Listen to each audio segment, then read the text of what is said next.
The US economy could in fact feel the ripple effects of the tightening immigration policies, and experts are warning that less foreign-born workers are already straining the labor markets and driving up the cost for businesses and households.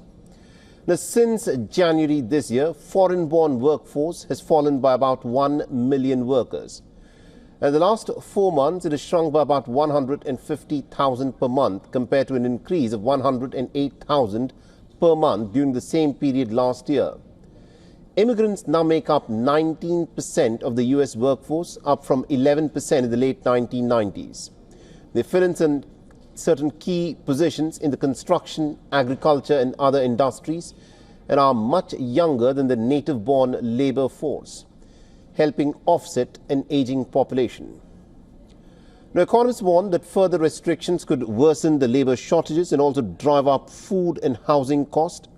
The Republican-led House has proposed immigration enforcement funding of $185 billion, supporting tighter border controls, deportations and also ICE operations.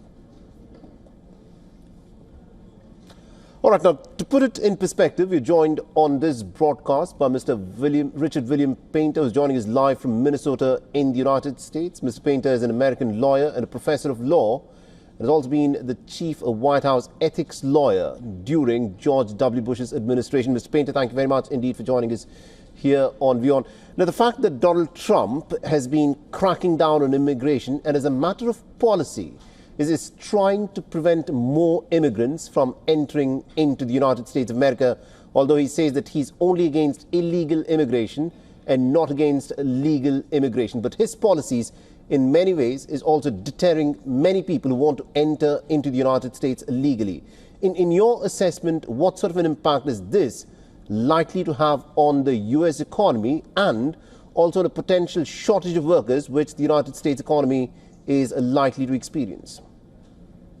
Well, we certainly will have a severe economic impact in the United States if we cannot continue to attract workers to our country from around the world. There are many industries that are dependent on foreign workers in the construction and agriculture, also healthcare.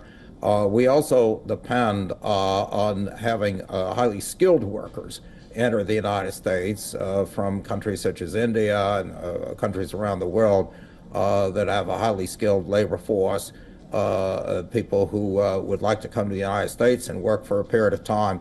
And that certainly helps our economy a lot. So I think we could be in significant economic trouble, have the cost of labor skyrocket, the cost of basic services, including healthcare, increase even more if we don't address the labor shortage in the United States. And I don't see that the president's policies are moving in the right direction. This is certainly not the way we handled things in the Bush administration. When I was the chief White House ethics lawyer, the message was very clear from President Bush that we welcomed immigrants to the United States, but not, obviously we want to make sure and keep terrorists out and so forth, but the vast majority of immigrants are here to work and contribute to our economy. Right, and also the recent statement by President Donald Trump in the aftermath, in the context of, the 2 National Guards who were shot at near the White House, where after that Donald Trump came out and said that he wants to stop all immigration from the third world nations. Is this something that comes under the jurisdiction of the American president, where he can just probably give an executive order banning all entry from third world nations? Or do you think he needs approval from the Congress? And which countries does Donald Trump refer to when he says the third world?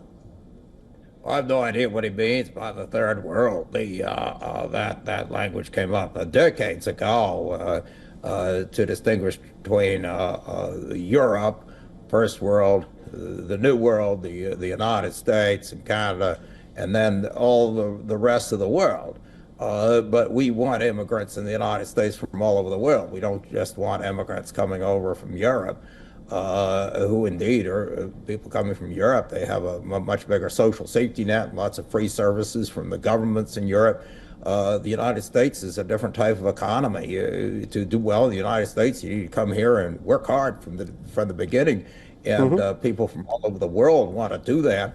So I don't know what he means by third world, but this is language that appears to be racist and really very offensive to a lot of Americans who actually come from countries all over the world in places other than Europe. Indeed. Thank you very much, Mr. Painter, for joining us with that perspective there. Thank you.